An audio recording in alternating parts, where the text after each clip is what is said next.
Hey, what's going on, guys? It's Turin here with another Warhammer Total War online commentary. In this particular battle, I'll be playing Bretonnia, led by King Louen, and he is just looking absolutely awesome on his mount here, and he is ready for some action, guys. So definitely, I like this matchup a lot, actually. I feel like Bretonnia does pretty well in it because these men-at-arms with polearms are just such a cost-effective infantry against the Beastmen. They're essentially a Swiss Army knife. They have armor piercing, so hey, they bring Bestigors or Gorbals, they can deal with it. If they bring Minotaurs or Gorbals for that matter, Giants, any of those type of large units, they have anti-large. And then on top of that, guys, they also have charge defense against all. So very, very strong unit against the Beastmen. And I feel are very, very cost effective for, I believe, the 550 that you have to spend on them.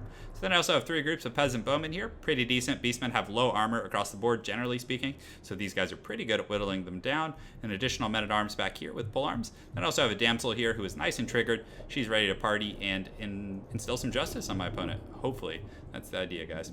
So then I have some mounted yeomen over here. They're decent. I just brought them to kind of be the cleanup crew. So once the main fighting starts, I just wanted to use these guys and their mobility to kind of chase down routing units. And, again, even against low-tier beastmen infantry like gore herds, these guys will do pretty well at just kind of cycle charging, delivering that big leadership hit from that. So I also have mounted yeomen here, Pegasus Knights, two paladins with potions, as well as King Louen, and Knights of the Realm. Knights of the Realm are very, very cost-effective against Beastmen, in my opinion, because most Beastmen players will bring gore herds, just kind of standard shielded frontline infantry, and these guys just absolutely run through them, do huge damage to them. So you guys will get to see that on display this game, hopefully. So my opponent actually brought a very, very interesting composition.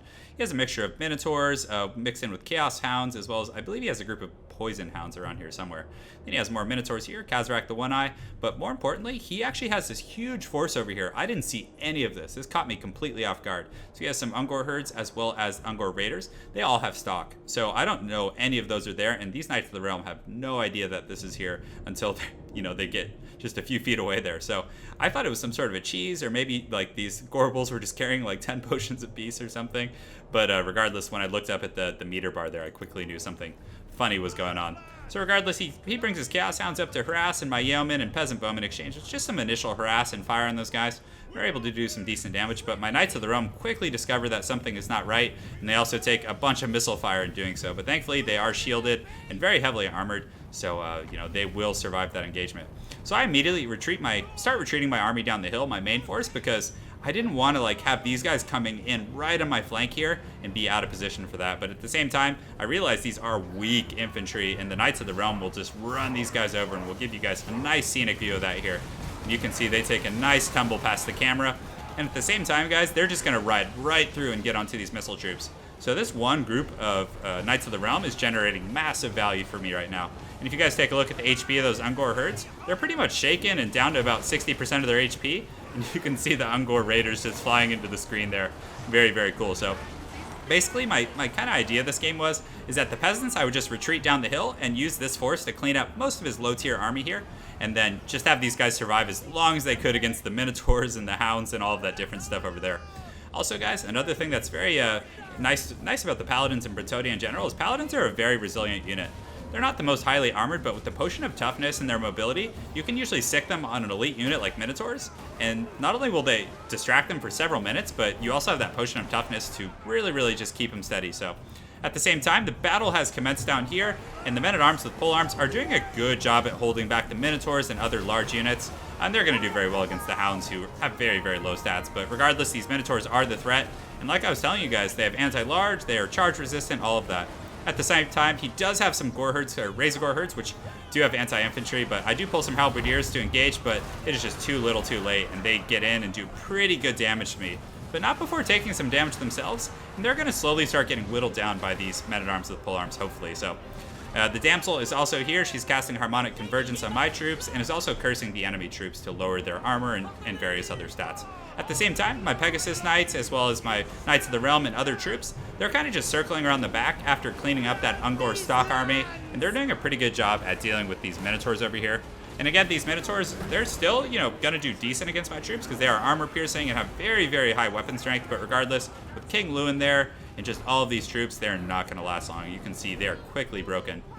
There's some Ungor here, but regardless, my main force is now going to come. So this is kind of definitely reminiscent of the the Two Towers when Gandalf, or the Return of the King, when when the troops come to the rescue of their friends here, and it's definitely going to pay off for me, I think. But regardless, you can see the peasants are very resilient here. These men-at-arms, they definitely have a lot of inherent advantages against the Beastmen, but he did a very good job using his hounds here, which are just chasing down my retreating peasant bowmen, because I didn't have quite enough infantry to cover them against the mobility of these guys.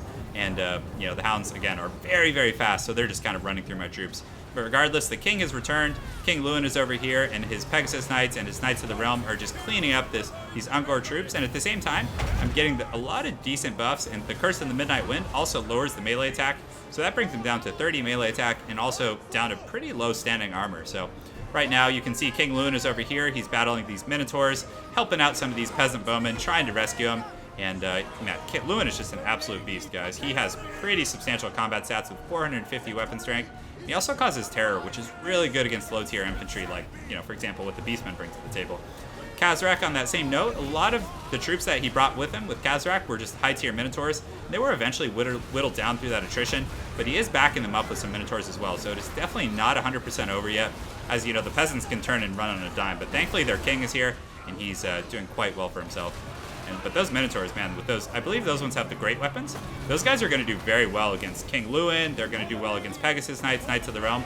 But when they're mixed in with all these fodder units, a lot of the times his attack animations are going to be on the fodder units rather than, you know, the cavalry that they're trying to target. So he's not in the most cost-effective situation, but regardless, he doesn't have much of a choice here.